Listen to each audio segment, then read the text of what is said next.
Hi friends, welcome to my channel टेरिट with HS. I hope आप सभी लोग बहुत अच्छे हैं। फ्रेंड्स, आज मैं रीडिंग करने वाली हूँ इस टॉपिक पर कि आपके पर्सन अभी आपके बारे में क्या सोच रहे हैं, वो आपके बारे में इस प्रेजेंट टाइम में क्या फील कर रहे हैं। मैं अचानक से अभी बैठी हुई थी और मेरे माइंड में ये अचानक से आया।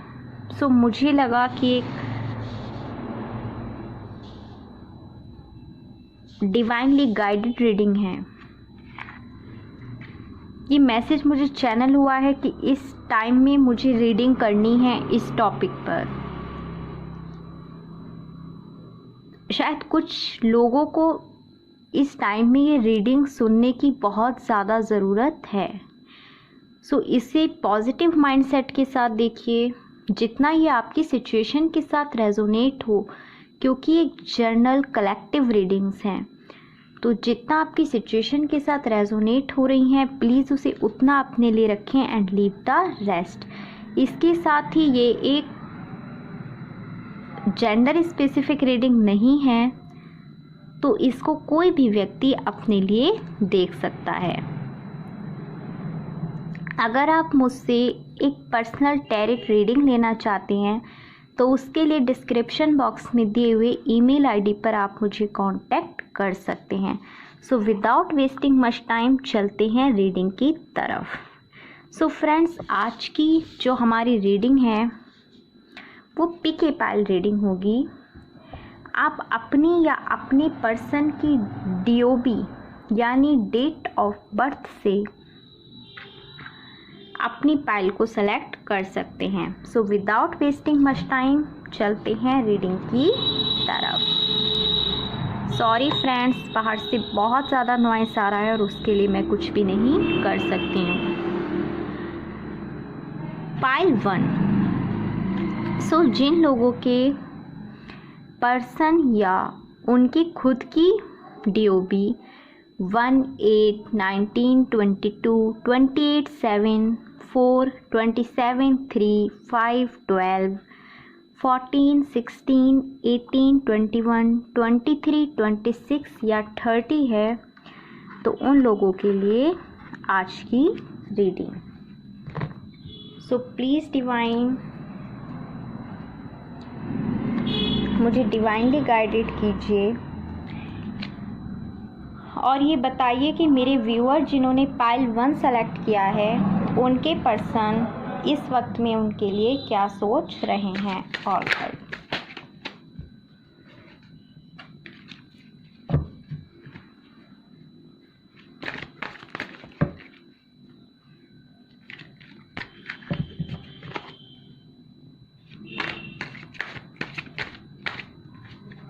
प्लीज़ डिवाइन, मुझे डिवाइनली गाइडेड कीजिए। Wow, so first card the lovers. 4 more card please.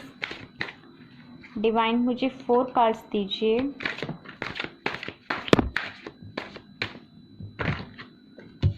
The hanged man,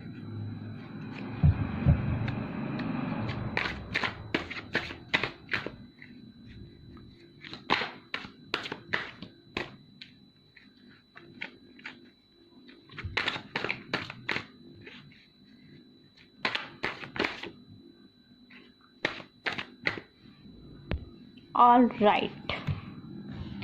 So friends, first card we have 3 of Pentacle। हम इसको यहाँ पर रखते हैं।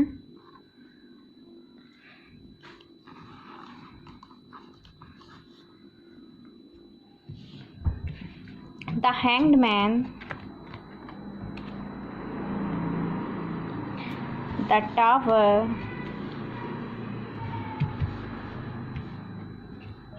Page of Swords,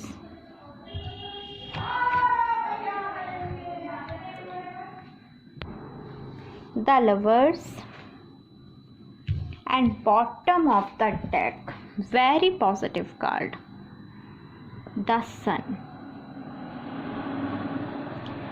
So friends, अगर मैं बात करूं ज़ोडिएक साइन की, तो यहाँ पर हमारे पास हैं taurus, Virgo, Capricorn, Gemini, Libra, Aquarius,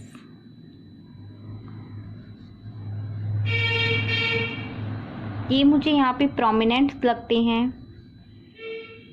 but चूंकि एक कलेक्टिव रीडिंग है तो इसमें सारे स्टार साइन आ जाते हैं।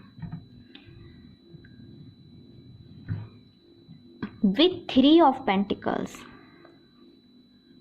को देखकर मुझे ऐसा लगता है कि आपके पर्सन एक थर्ड पार्टी सिचुएशन में थे। कोई थर्ड पार्टी थी उनकी लाइफ में जिनसे वो डील कर रहे थे। अगेन 3 ऑफ पेंटिकल्स ये भी बताता है कि वो इस थर्ड पार्टी की वजह से एक हैंग्ड मैन सिचुएशन में थे, बहुत ज़्यादा उलझे हुए थे, कंफ्यूज्ड थे, उन्हें समझ में नहीं आ रहा था कि वो क्या करें। लेकिन 3 ऑफ पेंटिकल्स कार्ड हमें ये भी बताता है कि आपके जो पर्सन हैं वो किसी से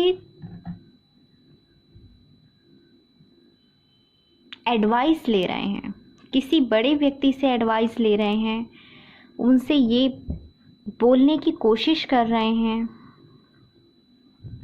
कि मुझे नेक्स्ट क्या करना चाहिए, मुझे क्या डिसीज़न लेना चाहिए, मैं इस सिचुएशन से बाहर कैसे निकलूं, एक हैंग्ड मैन सिचुएशन से बाहर मैं कैसे निकलूं।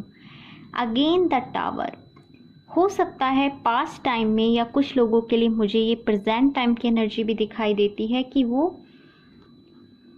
कुछ नेगेटिव चीज़ों में, कुछ नेगेटिव पैटर्न्स में, कुछ एक तरीके की नेगेटिव साइकिल्स में बंधे हुए थे। कुछ ब्लॉक्स थे आपके और उनके रिलेशनशिप में, कुछ चीज़ें थीं जो आपके रिलेशनशिप को ख़राब कर रही थीं। एक रिलेशनशिप जो एक प्यार पे बना होता है, इमोशन होते हैं, एक विश्वास होता है, शायद कुछ लोगों की वजह से, कुछ लोगों के नेगेटिव इन्फ्लुएंस की वजह से वो बिल्डिंग टूट गई थी। कुछ पुराना है जो इस प्रेजेंट टाइम में ख़त्म हो रहा है और अब आपकी पर्सन पेज ऑफ सोल्स की एक न्यू बिगिनिंग की तरफ जा रहे हैं। The tower card new beginning को भी बताता है। सब कुछ ख़त्म हो जाने के बाद एक नई स्टार्ट, दोबारा से एक नई नींव रखना। आपकी पर्सन भले ही अभी एक पेज की एनर्जी में है, पेज की energy, page of souls is employing कि वो एक इमेच्योर एनर्जी में है, बट ये अच्छा है क्योंकि वो कम से कम हैंग्ड मैन सिचुएशन से तो बाहर आए हैं।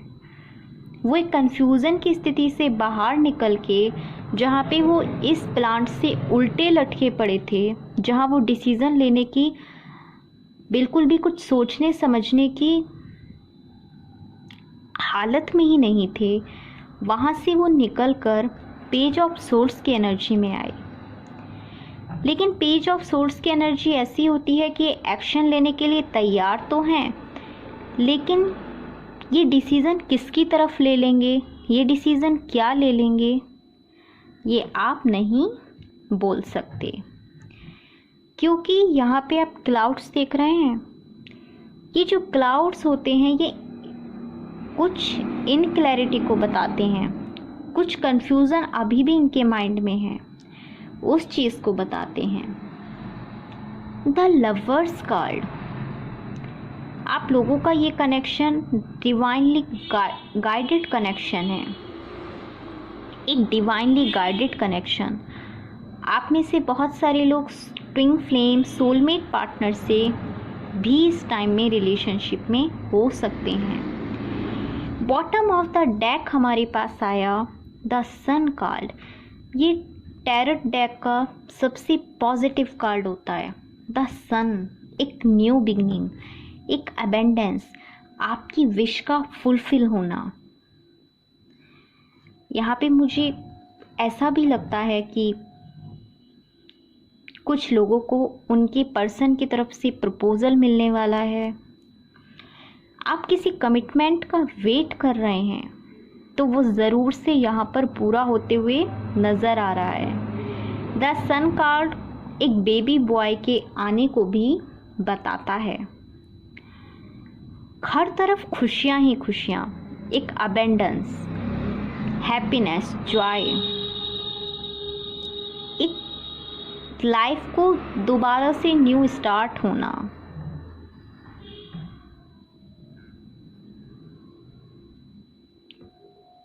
पुरानी चीज़ों का ख़त्म होके, एक अंधेरी रात का ख़त्म होके, जैसे सूर्योदय होता है तो वो सारे अंधकार को, सारे कष्टों को दूर कर देता है।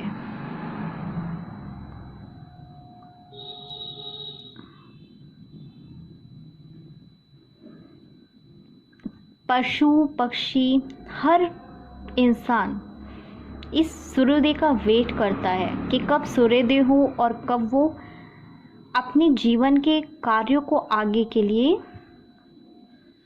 आगे बढ़ाए, अपने जीवन को आगे बढ़ाए। सूर्योदय हमेशा एक उन्नति का प्रतीक होता है।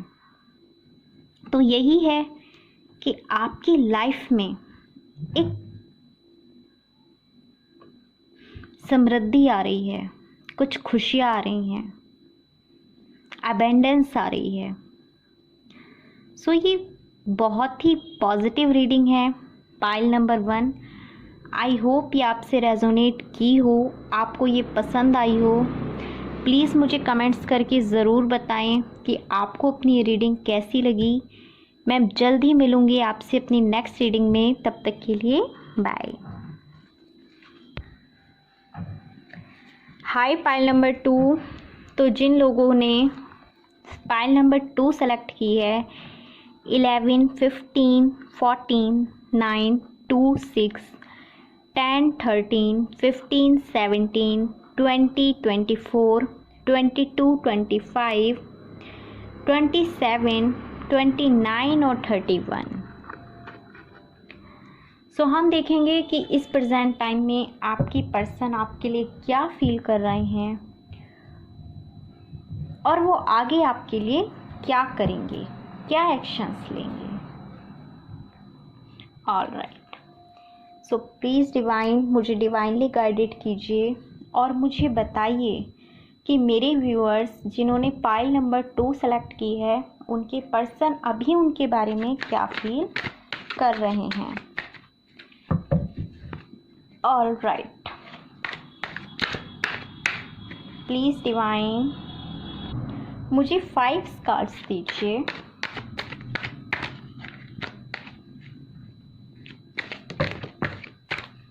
Alright, 3 more cards।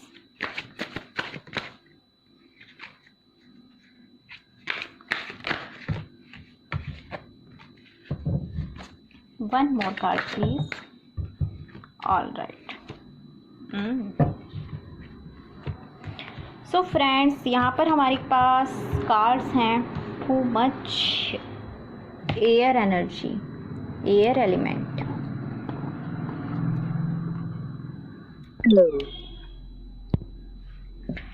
Two of Swords, 5 of Swords, 7 of Swords, Queen of Swords, 7 of Cups and Wheel of Fortune। Alright, so friends, जैसा कि पाइल नंबर 2 हमारा क्वेश्चन था कि आपके पर्सन इस प्रेजेंट टाइम में आपके लिए क्या फील कर रहे हैं। तो देखिए, मुझे यहाँ पे कुछ कंफ्यूजन नज़र आता है।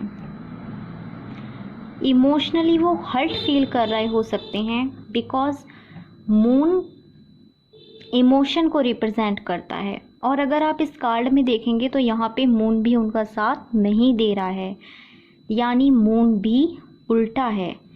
ये पर्सन हाथों में सोर्ड्स लेके बैठे हुए हैं, वाइट कपड़े पहनकर अपनी आंखों पे एक तरीके से पट्टी बांध के बैठे हुए हैं। यानी इन्हें इतना ज़्यादा कन्फ्यूज़न है कि ये किसी की बात सुनना नहीं चाहते और कुछ भी डिसीज़न लेने की स्थिति में फ़िलहाल नहीं है। विथ 5 ऑफ सोर्ड्स मुझे ये बताता है कि आपकी पर्सन ये बात जानते हैं कि आप उनके बारे में अच्छा फील करते हैं, आप उनके बारे में बहुत अच्छा सोचते हैं, आप इस रिलेशनशिप को बचाने के लिए बहुत सारे एफर्ट्स लगाते हैं। लेकिन क्या हो रहा है, उन्हें ये पता है कि वो अपनी लड़ाई जीत चुके हैं, क्योंकि कहीं ना कहीं उन्हें ऐसा लगता है कि आप उनको छोड़ के कहीं नहीं गए, कहीं जा ही नहीं सकते। वो ईगो में डील कर रहे हैं, ईगो में ऑपरेट कर रहे हैं। देखिए यहाँ पे ये जो 2 पर्सन हैं, ये अपने सोर्ड्स को गिरा के हार के जा रहे हैं, लेकिन आपके पर्सन क्या हैं, 3 सोर्ड्स को हाथ में लिए खड़े हैं। वो इस फाइट को जीत चुके हैं, लेकिन उसके बाद भी स्टिल उनकी तरफ पीछे मुड़ के मुस्कुरा रहे हैं। यानी उनको अपनी जीत से ज़्यादा सामने वाले की हार से खुशी हो रही है। आपके पर्सन ऐसे क्यों हैं? उनके अंदर एक भागने की टेंडेंसी है, वो भागना पसंद करते हैं, वो सच को स्वीकार करना नहीं चाह रहे। कन्फ्यूज़न से बहुत सारी अनक्लैरिटी हैं इस वजह से, और एक सबसे बड़ी वजह है कि उनके पास 7 ऑफ कप्स, उनके पास इस टाइम में बहुत सारे ऑप्शन हो सकते हैं, मल्टीपल चॉइसेस हो सकती हैं। उनको समझ में ही नहीं आ रहा, या तो उन्हें ये समझ में नहीं आ रहा कि मुझे क्या ऑप्शन अपने लिए लेना चाहिए, किस ऑप्शन की तरफ मुझे जाना चाहिए, या फिर वो ईगो में डील कर रहे हैं। क्योंकि हमारे पास यहाँ पर क्वीन ऑफ सोर्ड्स भी है, बहुत ज़्यादा अनक्लैरिटी, बहुत सारे क्लाउड्स। वो ईगो में भर के अपनी सोर्ड्स को उठा के बैठे हैं और खुद एक तरीके से, अब यहाँ पे क्वीन है तो किंग ऑफ सोर्ड्स की एनर्जी भी आप यहाँ पे समझ सकते हैं। बट ये चाहे कुछ भी कर रहे हैं, अभी बॉटम ऑफ द डेक हमारे पास आया the wheel of Fortune. So divine आपको ब्लेसिंग भेज रहा है, डिवाइन आपके साथ है। ये जो एनर्जी है उनकी, जिसमें वो ईगो से ऑपरेट कर रहे हैं, कुछ चीज़ों को नहीं समझ रहे, कंफ्यूजन में हैं, मल्टीपल चॉइसेस से घिरे हुए हैं, ये एनर्जी ज़रूर से बहुत जल्द चेंज होने वाली है। और एक व्हील ऑफ फॉर्च्यून, भाग्य का जो एक अच्छा चक्र है वो आपकी तरफ घूमने वाला है, और बहुत ज़्यादा पॉजिटिविटी, एबेंडेंस आपकी साइड डिवाइन की तरफ से आने वाली है। सो पाइल नंबर 2 ये थी आपकी रीडिंग। आई होप ये आपको पसंद आई हो, आपसे रेजोनेट की हो। प्लीज़ मेरे चैनल को लाइक, शेयर एंड सब्सक्राइब करना ना भूलें। साथ ही मुझे ये भी बताएं फ्रेंड्स कि आपको मेरी रीडिंग कैसी लगती हैं। अगर आप मुझसे एक पर्सनल टैरोट रीडिंग लेना चाहते हैं तो उसके लिए डिस्क्रिप्शन बॉक्स में दिए हुए ईमेल आईडी पर आप मुझे ऑलवेज़ कांटेक्ट कर सकते हैं। मैं बहुत जल्द मिलूँगी आपसे अपनी नेक्स्ट रीडिंग में। तब तक के लिए बाय बाय।